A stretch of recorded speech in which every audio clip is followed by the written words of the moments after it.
Acabamos de presentar en la Feria Internacional del Libro de Trujillo este libro, Piedra Viva, que es una edición crítica a cargo de la doctora Mara García, pero de una obra mía que tiene como tema eje al pueblo de Santiago de Chuco.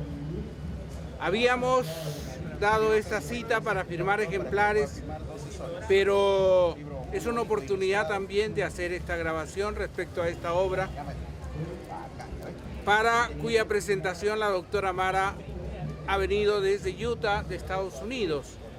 Yo quisiera algunas palabras primero de la doctora Mara para luego yo explicar un tanto de qué trata este libro.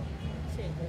Bueno, realmente este proyecto es el segundo libro de 10 libros que estamos trabajando, donde uno de los elementos dentro del título es la piedra. En este caso, el profesor Danilo Sánchez León nos entrega un anuario para darnos a conocer el pueblo de Santiago de Chuco. Vamos a través del libro, vamos a conocer el espacio, vamos a conocer las costumbres, la cultura, la idiosincrasia de este bello pueblo. Bien, este es un libro que se sitúa dentro de una línea, de una corriente que la alentamos desde Capulí, Vallejo y su tierra, que es la literatura de lo entrañable, la literatura de todos aquellos aspectos de la vida, del ser, que forman parte de la vida cotidiana, y mucho más de los pueblos que son aquellos que están en el Perú profundo, de los pueblos pequeños, muchos de ellos que se están perdiendo ya incluso como fisonomía, pueblos del Ande que tienen una arquitectura, además de costumbres, tradiciones, que es importante rescatar. Esta es una literatura entonces de lo entrañable, en relación a otras literaturas que más bien postulan elementos de carácter estético o preocupaciones de la relación del yo con la realidad. En este caso no es el yo, sino es la esencia de los pueblos la que se trata de rescatar. En este caso a través de la voz de un niño que vivió sus años infantiles en un pueblo andino como Santiago de Chuco, que como todos ustedes saben es cuna de César Vallejo y es un pueblo que tiene una raigambre muy peculiar, muy honda. Santiago de Chuco es uno de los pueblos con más tradición porque perteneció a culturas que fueron desapareciendo, como la cultura de la galgada, como la cultura de los chucos, que tenían incluso una lengua que ha desaparecido, que es el culi. Santiago de Chuco es entonces un pueblo que tiene mucho sustrato, pero eso no se lo presenta de una manera informativa, académica, erudita, sino que se lo presenta de una manera vivencial, en todo aquello que un niño goza y sufre en sus años de infancia, y que una realidad como Santiago de Chuco permitía que ese niño pudiera conocer desde aspectos que son trascendentales de la vida, como por ejemplo el que nazca en su casa una hermanita o un hermanito, porque vivir en estos pueblos pequeños, andinos, entrañables, nos hace participar a nosotros de la vida o de la muerte de una manera directa. En cambio, los niños de las grandes ciudades no tienen esas experiencias, porque sus hermanitos llegan después de estar la madre en la clínica o en el hospital, y ellos no tienen todos aquellos elementos vibrantes que hacen que un niño viva el nacimiento de un hermanito desde el primer vallido, desde el primer llanto que un niño da en un cuarto, casi siempre a las horas del amanecer o del anochecer, en que nacen los niños, y que hace todavía mucho más honda esta experiencia. Este es un libro, entonces, que recorre casi toda la gama de las experiencias humanas en la mirada de un niño, desde las festividades hasta los miedos que un niño puede tener frente a realidades absolutas, como pueden ser, por ejemplo, las procesiones, los penitentes, la Semana Santa, etc. Tal vez podríamos hacerle alguna pregunta, doctor Danilo. ¿A quién está dirigido el libro? ¿Qué espera usted de sus lectores? Pues el público al cual está dirigido este libro es un público general, universal. Lo puede leer una persona adulta, pero principalmente los jóvenes y los niños, porque las vivencias están escritas desde la percepción de un niño.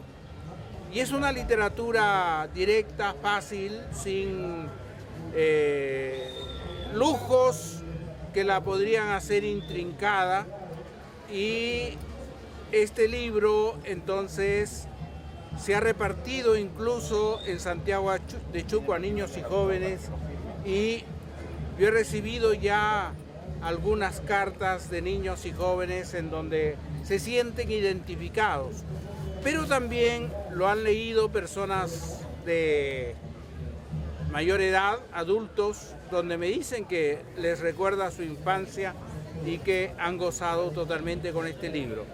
Con lo que quiero decir entonces que el público lector de este libro es un público amplio, general, de niños, jóvenes, adultos, personas mayores. Por ejemplo, las personas mayores podrían, a través de la lectura del libro, evocar sus pueblos, evocar su infancia, evocar su tierra natal. Entonces, para una persona mayor, un adulto mayor, también es un libro que le satisface ese volver a recordar los días que ha vivido en algún pueblo nativo, como en mi caso fue Santiago de Chuco. Recientemente, doctor Danilo, Santiago de Chuco fue nominado por unanimidad Capital de la Poesía del Perú. Y en este libro usted nos da 12 meses, donde nos habla cada etapa de Santiago de Chuco a través de los meses del año. ¿Nos podría decir cuál es la relevancia de este libro en conexión a Vallejo y en conexión a que este es un año especial? Claro.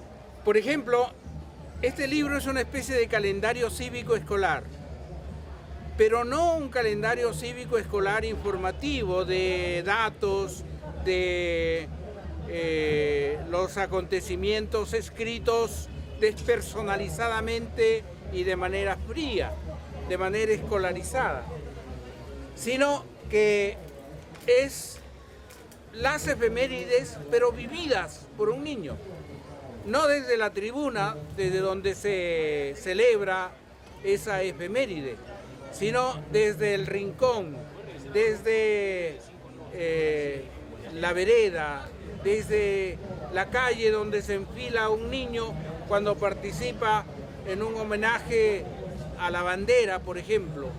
Entonces, es un libro en ese sentido didáctico, porque sigue el calendario de celebraciones en un pueblo andino como Santiago de Chuco, mes por mes. Entonces, no falta, por ejemplo, en el mes de abril, dedicarle páginas a lo que es la Semana Santa. No falta en el mes de junio dedicarle páginas a lo que es el Día de la Identidad, que antes se denominaba el Día del Indio, pero no como información sobre ese tema, sino como vida, sino como aquello que un niño lo vive y lo padece desde, por ejemplo, su sitio en la fila, no desde el escenario donde se desarrolla el discurso, sino como un niño está cantando, por ejemplo, el himno nacional, pero junto a sus compañeros desde la fila, viendo las malvas sobre los muros, viendo el perfil de las tejas en los aleros y es enormemente vivencial. Quiero decir que recrea la geografía, recrea la manera como se hacen las casas, recrea cómo es el paisaje vital de Santiago de Chuco. En ese sentido, es un libro que ciertamente es como un calendario cívico, pero además es un libro vital, un libro que se escribe vivencialmente, ¿no?, para hacer que los niños gocen de esa lectura, para hacer que los niños, a propósito de ese tema, puedan recrear el mundo de una realidad tan genuina como es la serranía del Perú. Doctor Danilo, una última pregunta. El título del libro, Piedra Viva, ¿cómo nace este título? Me parece un elemento esencial el hecho de la piedra, porque la piedra puede representar muchas cosas. ¿Podría decirnos cómo nace el título? ¿Qué representa para usted la piedra? Pues la piedra hay que empezar a revalorarla en nuestro país, porque si algo, por ejemplo, uno más encuentra en el Perú, en distintas presencias, fisonomías, caracteres, es la piedra.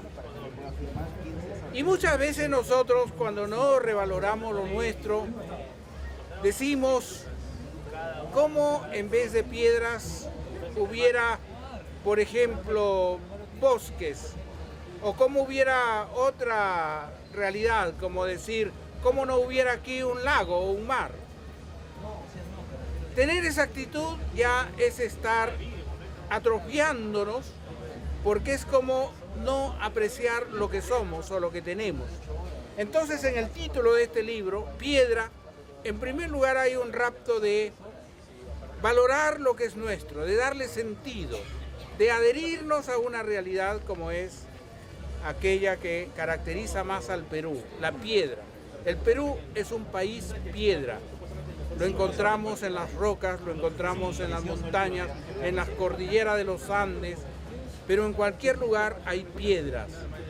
Pero la piedra para mí tiene un sentido muy anímico, muy sentimental.